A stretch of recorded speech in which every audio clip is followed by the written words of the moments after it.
Let us discuss that. Question number 7. Yamini and Fatima, these two students of class 9 of a school, together contributed rupees 100 towards the Prime Minister's Relief Fund to help the earthquake victims.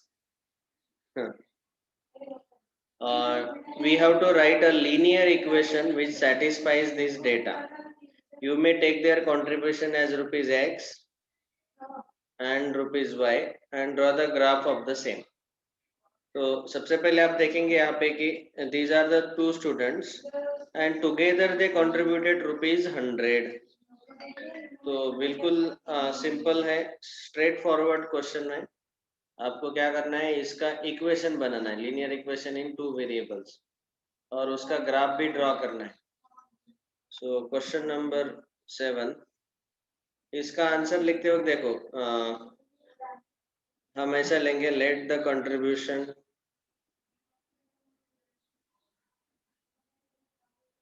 of Yamini is equal to rupees X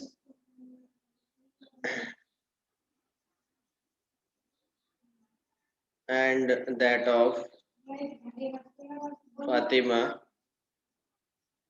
is equal to rupees Y.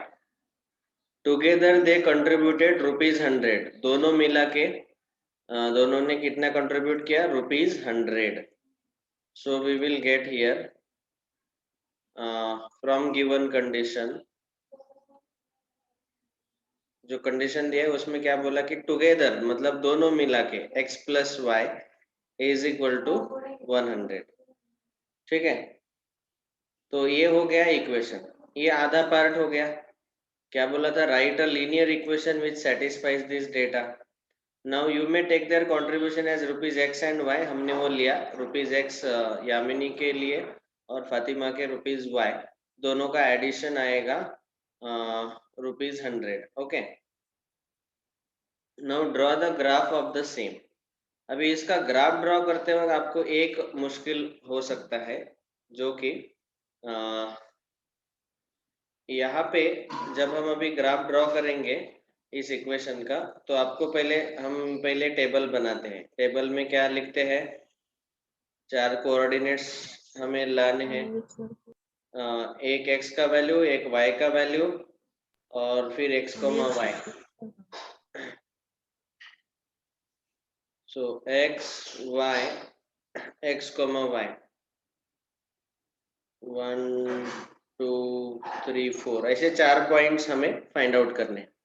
So rough work में हमने अगर x का value 0 लिया तो y का value 100 मिल जाएगा. सो 0, 100 is the first point. अगर समझो हमने y का वैल्यू 0 लिया तो x 100 मिलेगा, तो 100, 0. If we take x as 50, we will get y also 50, क्योंकि ऐसे दो नंबर चाहिए यहाँ पे जिनका एडिशन 100 है. समझो हमने x 25 लिया तो y 75 मिलेगा. ठीक है, तो 25, 75, 25, 75, ये 4 पॉइंट्स हमें मिले. उन चारों पॉइंट्स को हम नाम दे देंगे.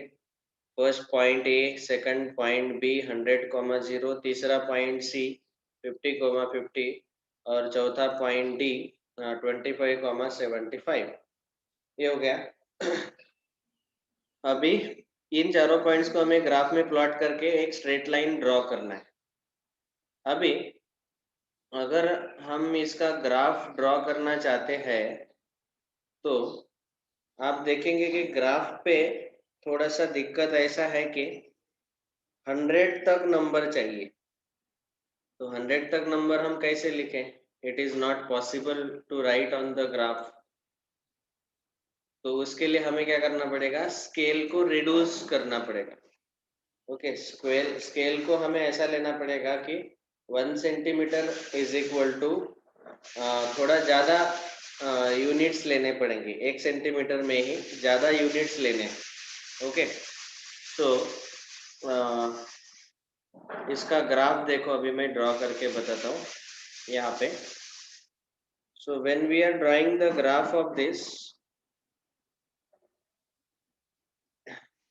सबसे पहले आपको स्केल ऐसा डिफाइन करना है. Scale 1 centimetre is equal to, देखो 100 है हमारा मैक्सिमम नंबर, x का वैल्यू और y का वैल्यू, तो 100 ग्राफ पे आना चाहिए. So we will take 1 centimetre is equal to 10 units. तो जब हम ऐसा ड्रॉ करेंगे ग्राफ, तो ये रहा हमारा y एक्सिस और ये रहा x एक्सिस. यहाँ पे 0, -10,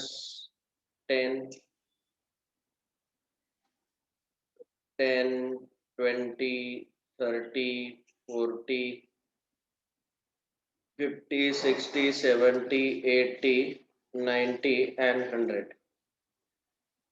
10, 20, 30, 40, 50, 60, 70, 80, 90 and 100. यहाँ से आपको पता चल गया होगा कि 1 सेंटीमीटर इक्वल टू 10 यूनिट्स कैसे आया. ओके, ये जो 1 डिस्टेंस है, जहाँ पे हम 1 लिखते थे वहां पे हमने 10 लिखा डायरेक्टली. 10, 20, 30, 40 ऐसे यूनिट चेंज करना जरूरी. अभी हमें ये चारों पॉइंट्स प्लॉट करने हैं. पहला पॉइंट ए था 0,100. so 0,100 will be on y axis. so this is a 0,100. बाद में 100,0 पॉइंट बी यहाँ पे आएगा x एक्सिस पे. तो तीसरा पॉइंट है 50,50. तो 50 और ये 50, ये दोनों जहाँ पे एक दूसरे को इंटरसेक्ट करते हैं, ये आएगा तीसरा पॉइंट. और चौथा पॉइंट है 25,75. 25 मतलब एग्जैक्टली 20 और 30 के बीच में ये 25 आएगा. और 75 मतलब एग्जैक्टली मिडल. ये आपको ग्राफ पेपर में इजी लगेगा. मैं अभी प्लेन पेपर पे ड्रॉ कर रहा हूँ, प्लेन बोर्ड पे, इसीलिए थोड़ा सा डिफिकल्ट लग सकता है. That's all. और अभी इन चारों पॉइंट्स को ज्वाइन करने वाला स्ट्रेट लाइन ड्रॉ कर लो. Okay, this is the graph. यही ग्राफ हो गया. मैंने फ्री हैंड स्केच से ड्रॉ किया, आप स्केल का यूज करके, रूलर का यूज करके ड्रॉ कर लेना. समझ में आ गया सबको? Yes sir. यहाँ पे एक ही दिक्कत था कि इतने बड़े नंबर कैसे प्लॉट करे ग्राफ पे. तो ये बड़े नंबर प्लॉट करने के लिए आपको यूनिट ज्यादा लेना पड़ेगा. मतलब 1 centimetre equal to maximum units, 10 units लिए हमने. बाद में 8th क्वेश्चन, इसमें 5 सब क्वेश्चंस हैं. और यहाँ पे ऐसा बोला गया, देखो, in countries like USA and Canada, temperature is measured in Fahrenheit, whereas in countries like India, it is measured in Celsius. Here is a linear equation that converts Fahrenheit to Celsius. Draw the graph of linear equation above using Celsius for x-axis and Fahrenheit for y-axis. तो Fahrenheit for y-axis और Celsius for x-axis, ये पहले से ही हमें equation दिया हुआ है. फिर यहाँ पे हमें फ़ारेनहाइट को सेल्सियस को x एक्सिस लेना है, फ़ारेनहाइट को y एक्सिस लेना है. तो इसीलिए अभी हमें क्या करना पड़ेगा, सबसे पहले ये ग्राफ ड्रॉ करने के लिए सबसे पहले यहाँ पे सॉल्यूशन में लिखते वक्त गिवन इक्वेशन है कि Fahrenheit is equal to 9/5 times Celsius plus 32. यहाँ पे फ़ारेनहाइट को हमें y एक्सिस पे लेना है और सेल्सियस को हमें x एक्सिस पे लेना है. तो हम यहाँ पे लिखेंगे therefore y is equal to 9/5 times x plus 32. ये इक्वेशन बनेगा. मतलब f के जगह y डाल दो, c के जगह, सेल्सियस के जगह x डाल दो. क्योंकि वो उसी एक्सिस पे हमें लेना है। अभी इस इक्वेशन को थोड़ा सिंप्लीफाई करना पड़ेगा, क्योंकि यहाँ डिनोमिनेटर में 5 है, so we will multiply by 5 on both side. तो यहाँ पे आएगा 5y is equal to 9x plus 32 into 5, 32 10 जा 320, तो 320 का आधा 160। Okay, so finally we will get 9x minus 5y is equal to negative 160. This is the equation. All right. या फिर आपने पिछला इक्वेशन रखा तो भी चलेगा। This is the equation of the straight line, ये आएगा। अभी ये जो इक्वेशन है इसका हमें ग्राफ ड्रॉ करना है। पहला जो क्वेश्चन सब क्वेश्चन है, पहला we have to draw the graph. Graph draw करने के लिए सबसे पहले हमें फिर से जैसा हमने टेबल बनाया था वैसे टेबल बना लो। एक्स और वाई के वैल्यूज फाइंड आउट करो और कोऑर्डिनेट्स लिख लो एक्स कॉमा वाई।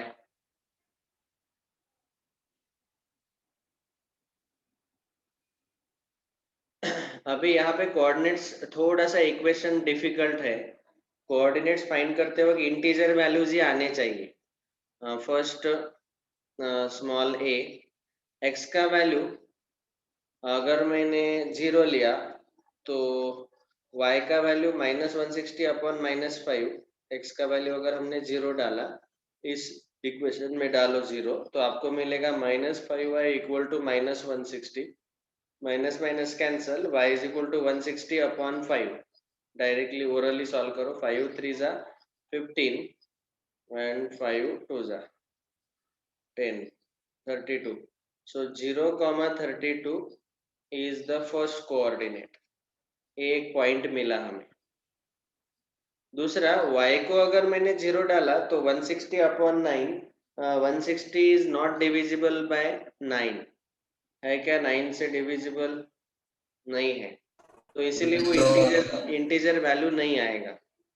तो अभी हमें x और y के थोड़े अलग अलग वैल्यूज डाल के देखना है ताकि दोनों के दोनों वैल्यूज इंटीजर आ जाए। ओके, तो दूसरा पॉइंट हम डिस्कस करेंगे। Let us substitute x is equal to 5। आप सोचेंगे सर आपने 5 क्यों चूज किया? देखो, ये y का कोएफिशिएंट -5 है, तो x के जगह अगर मैंने 5 डाला तो 9 5 जा 45, 5 का मल्टीपल आएगा और वो राइट में शिफ्ट करके जो भी नंबर मिलेगा मुझे वो 5 से डिविजिबल रहेगा। ओके, इसीलिए तो x का वैल्यू मैंने 5 यहाँ पे डाला तो 9 5 जा 45 -5y equal to -160, -5y equal to -160 -45, वो आ जाएगा -205 -5y, minus minus cancel, y is equal to 205 upon 5, 5 4 जा 20, 1 जा, y इक्वल टू 41, तो x 5 और y 41, 5,41, ये मिला हमें दूसरा पॉइंट। वैसे ही तीसरा पॉइंट लेते वक्त x का वैल्यू हम -5 डालेंगे। -5 डालो तो आ जाएगा -45 -5y equal to -160, -5y equal to -160 plus 45, तो ये आएगा -60 -45, 15 आता है ना, -115 is y 15. Is equal to 5 2 जा 10, नेगेटिव साइन कैंसल, 5 से डिवाइड करो, 5 2 जा 10, 5 3 जा 23, so we will get -5, 23। Okay, ये ऐसे 3 कोऑर्डिनेट मिल गए। Is it clear to everyone? Okay, उसके बाद आप चाहे तो y का भी वैल्यू सब्स्टिट्यूट करके देख सकते हो, लेकिन फिर वो जो नंबर है इसको राइट में शिफ्ट करने के बाद 9 से डिविजिबल आना चाहिए जो भी नंबर है, क्योंकि x का कोएफिशिएंट 9 है। All right, so therefore we will have to take the fourth point like that. या फिर हम क्या करेंगे अभी, नेक्स्ट पॉइंट लेते वक्त डी, अभी हमें पता चल गया कि x के जगह 5 का मल्टीपल डालना ही है, तो x के जगह पे हम सब्स्टिट्यूट करेंगे से नेगेटिव सॉरी पॉजिटिव 10 सब्स्टिट्यूट करेंगे x के जगह. So at the place of x, if I substitute 10, 10 9s are 90. 90 minus 5y equal to minus 160. Minus 5y equal to minus 160 minus 90. Minus 250 आएगा. Minus 5y equal to minus 250. So y is equal to 550 आएगा. Positive 50. So 10 comma 50. These are the 4 points which are supposed to be plotted on the graph. इतना सबको clear हुआ क्या? Is it clear? अरे बोलो रे Yes, बोलो. yes, yes, sir. Yes. Okay, बस अभी इन चारों पॉइंट्स को ग्राफ में प्लॉट करना है. लेकिन हाँ, ग्राफ पे ये नंबर जो है वो लेते वक्त हमें स्केल थोड़ा सा प्रॉपरली चूज करना पड़ेगा. अभी देखो यहाँ पे x axis y axis 0, scale हमें प्रॉपरली चूज करना पड़ेगा. आप देखेंगे तो y का सबसे बड़ा वैल्यू है 50. ओके, और x का सबसे बड़ा वैल्यू है 10. 50 और 10, तो 50 तक लेके जाना है. तो स्केल हम ऐसा लेंगे, x एक्सिस पे हमें 10 तक चाहिए और y एक्सिस पे हमें 50 तक चाहिए. तो हम ऐसा लेंगे scale on y axis 1 centimeter equal to 10 units, and on x axis 1 centimeter equal to 1 unit. ठीक है, तो x एक्सिस पे 1 2 3 4 5 6 7 8 9 10, 1 centimeter equal to 1 unit, इतना लिया है हमने ऑन x एक्सिस. और y एक्सिस पे आएगा 10 20 30 40 50 60, ऐसे.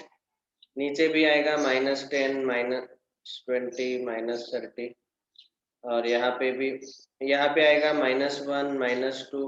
एक्स एक्सिस पे 1 यूनिट ही लेना है. तो अगर आपको एक्सिस पे अलग अलग लेना है तो यहाँ पे ऐसा लिखना जरूरी है. स्केल लिखते वक्त ये लिखना कंपलसरी है, वो मेंशन करो. That's all. Now let us plot all these points. तो पहला पॉइंट है 0,32. 0,32. अभी आप देखेंगे, आपको ग्राफ पेपर अगर यूज करेंगे तो 30 और 40 के बीच में 10 लाइन रहते हैं हॉरिजॉन्टल. तो वहां से दूसरा लाइन जो है 30 के बाद दूसरा लाइन वो आएगा 32 यहाँ पे. तो ये रहेगा आपका पॉइंट ए, है ना. 0,32 वाई एक्सिस पे रहेगा क्योंकि उसका एक्स कोऑर्डिनेट 0 है. फिर उसके बाद 5,41, तो ये है x का 5 और y का 41, मतलब 40 के ऊपर 1 यूनिट, ये वाला पॉइंट आएगा. सो B 5,41. बाद में तीसरा पॉइंट C -5 23. -5 और 23 मतलब 20 के बाद 3 यूनिट्स और x कोऑर्डिनेट -5, ये दोनों यहाँ पे मिलते हैं. सो C -5,23. 20 के बाद वो 3 लाइन आप गिनो, ग्राफ पेपर जो लोग यूज कर रहे हैं उनका एग्जैक्ट आएगा ये. ओके, और चौथा पॉइंट है 10 50, तो यहाँ पे आएगा ये 50 और ये 10, ये आया हमारा डी पॉइंट. बस इन चारों पॉइंट्स को अभी ज्वाइन कर लो, एक स्ट्रेट लाइन मिल जाएगा. So this is your answer. वो स्केल याद रखो, यहाँ पे y एक्सिस पे 1 centimetre equal to 10 units, x axis 1 Sir, centimetre equal to 1 unit. Okay, X axis मतलब Sir, यहाँ पे how to क्लियरली select लिखना है the scale? सेल्सियस और वाई एक्सिस पे लिखना है फ़ारेनहाइट। Sir, हाँ बोलो बेटा। hello sir. हाँ How to select that scale scale ऐसा से of y-axis and x-axis? देखो, सबसे बड़ा पॉइंट देखने का, मैंने क्या बताया आपको कि x का सबसे बड़ा वैल्यू कितना है 10, ओके पॉजिटिव में, और y का सबसे बड़ा वैल्यू है 50। अभी 10 मैं ग्राफ पे रिप्रेजेंट कर सकता हूँ। हाँ 10 अगर मुझे रिप्रेजेंट करना है तो 1 सेंटीमीटर इक्वल टू 1 यूनिट लिया तो रिप्रेजेंट मैं कर सकता हूँ। तो इसीलिए एक्स एक्सिस पे हमने 1 सेंटीमीटर इक्वल टू 1 यूनिट लिया, लेकिन वाई एक्सिस पे हमें 50 दिखाना है। 50 रिप्रेजेंट करने के लिए आप 1 सेंटीमीटर इक्वल टू 1 यूनिट लेंगे तो 50 लाइंस आपके ग्राफ पेपर में नहीं रहते। आपका ग्राफ पेपर देखो, उसमें ज्यादा से ज्यादा 10-12 लाइन रहेंगे एक्स एक्सिस के ऊपर। तो इसीलिए हमें वहां पे 1 सेंटीमीटर इक्वल टू 10 यूनिट्स लेना पड़ेगा। वो डिपेंड करता है क्वेश्चन के ऊपर। अगर 100 रिप्रेजेंट करना है तो फिर 1 सेंटीमीटर इक्वल टू 10 यूनिट्स ले लो, कभी कभी 20 यूनिट्स लेना पड़ता है। तो आपका ग्राफ का साइज कितना है वहाँ उस पर डिपेंड करता है, स्केल बदल सकते हैं आप। अभी फिलहाल हमने 10 यूनिट्स लिया वाई एक्सिस पे, so that 50 can be represented. Okay, यहाँ पे सारे नंबर जो है ना वाई कोऑर्डिनेट्स आप देख रहे हैं कि 32, 41, 23, 50 एकदम डबल डिजिट वाले। तो डबल डिजिट वाले नंबर रिप्रेजेंट करने के लिए आपको 1 सेंटीमीटर इक्वल टू 10 यूनिट्स लेना ही पड़ेगा। Is this clear?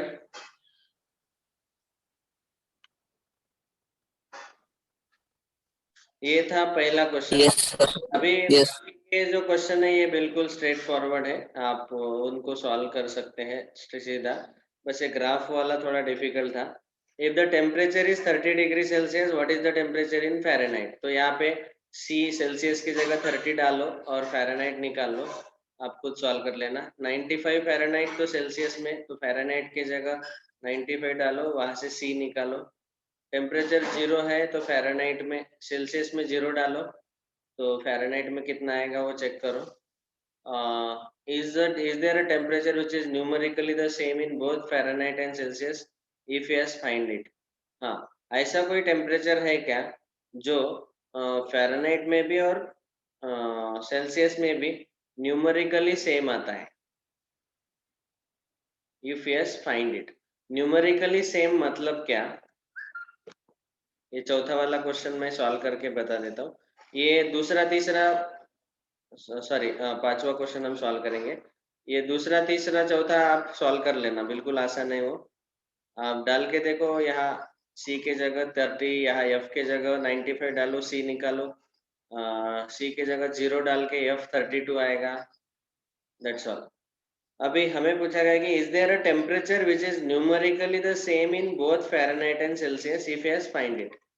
तो हमें ऐसा पूछा गया कि ऐसा कोई टेम्परेचर का वैल्यू है क्या जहाँ पे एफ और सी दोनों इक्वल आएंगे? तो हम क्या करेंगे, हमारा फॉर्मूला है F is equal to 9/5 into C plus 32। हम यहाँ पे एफ के जगह सी सब्स्टिट्यूट कर देंगे। So C is equal to 9/5 into C is plus 32। So ये सी मतलब 1 टाइम सी है, so 1c minus 9/5 time C is equal to 32. 1 minus 9/5 times c is equal to 32. So 5 minus 9 minus 4/5 times c equal to 32. So c will be 32 into 5 upon negative 4. ये आएगा 4 8 जा 32, 8 5 जा 40, so negative 40 degree Celsius. अभी ये negative 40 ऐसा temperature है, सी का value आपने अगर नेगेटिव 40 डाला तो एफ का वैल्यू भी नेगेटिव 40 ही आएगा। आप चेक करो, एफ का वैल्यू 9/5 टाइम्स नेगेटिव 40 प्लस 32, ये 5 1 जा 5 8 जा minus 72 plus 32, -40 degree Celsius. Sorry ये डिग्री सेल्सियस नहीं, ये फ़ारेनहाइट रहेगा। ये फ़ारेनहाइट में रहेगा और ये C का वैल्यू डिग्री में रहेगा। तो दोनों -40 अगर हम लेते हैं तो वहां पे वो आपको फ़ारेनहाइट और सेल्सियस दोनों सेम मिलते हैं। तो ये याद रख सकते हैं आप। Is there a temperature which is numerically same in both Fahrenheit and Celsius? तो हम बोलेंगे yes. If yes find it. तो हमने फाइंड कर दिया। It is -40 degree Celsius which is also equal to -40 Fahrenheit. एक मिनट प्रॉपरली लिख लेते हैं इसको। It is -40 degree Celsius which is also -40 Fahrenheit degree Fahrenheit.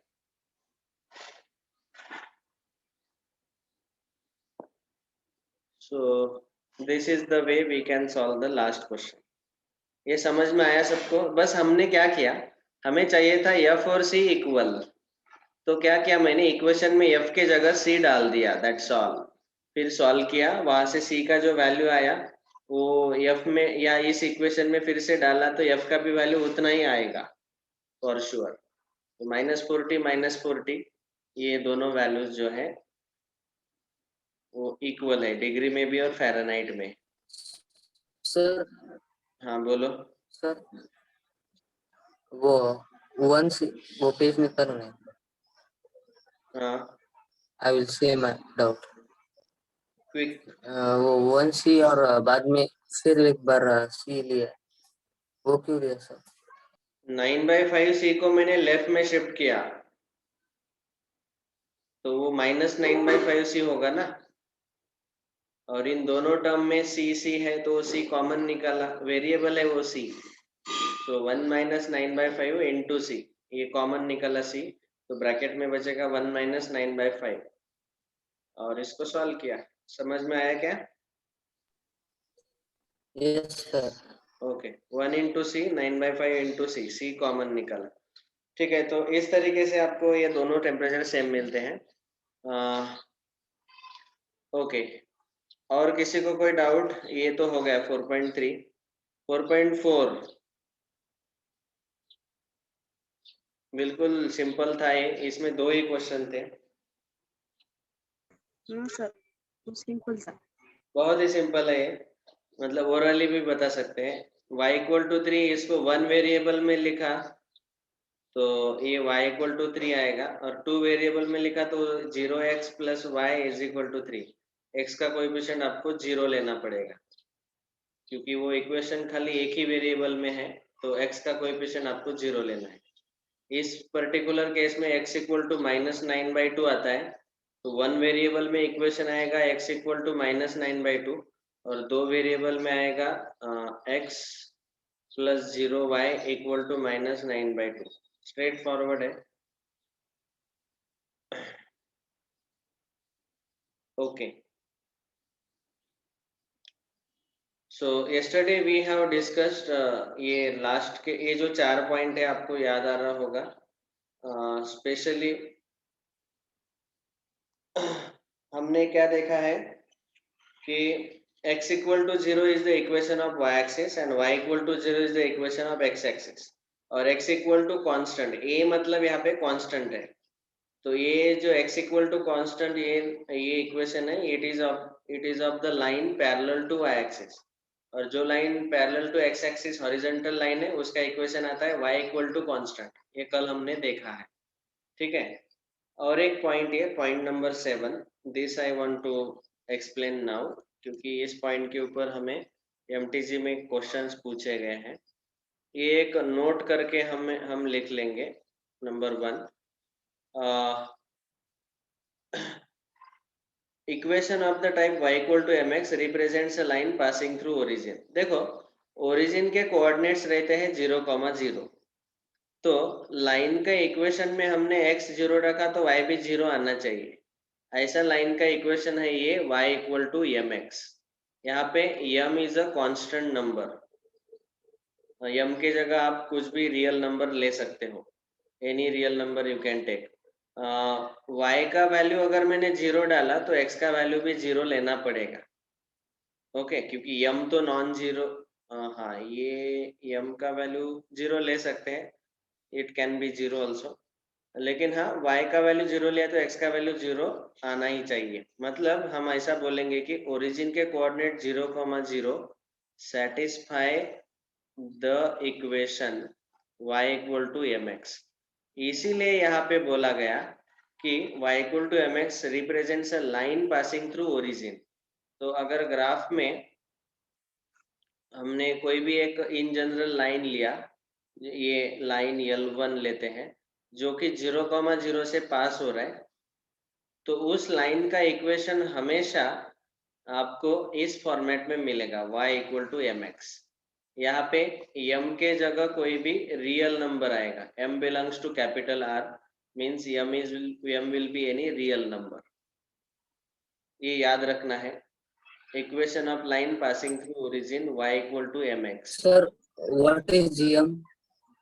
m is any constant number, आप y इक्वल टू 2x ले लो, y equal to -4x ले लो, y equal to 0x ले लो, okay you can Yes, sir.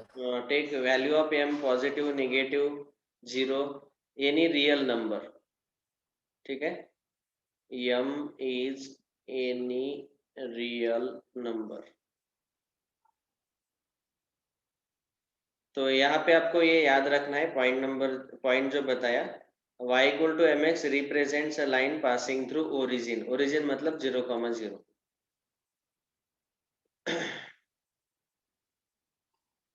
ठीक है, that's all.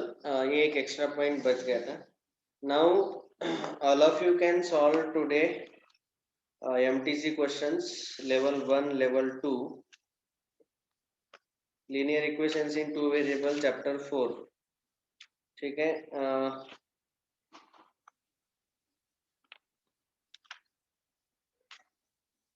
तो total 50 questions है, that is today's homework and I hope you can complete it before tomorrow 6 PM, क्योंकि ये question बिल्कुल सिंपल है।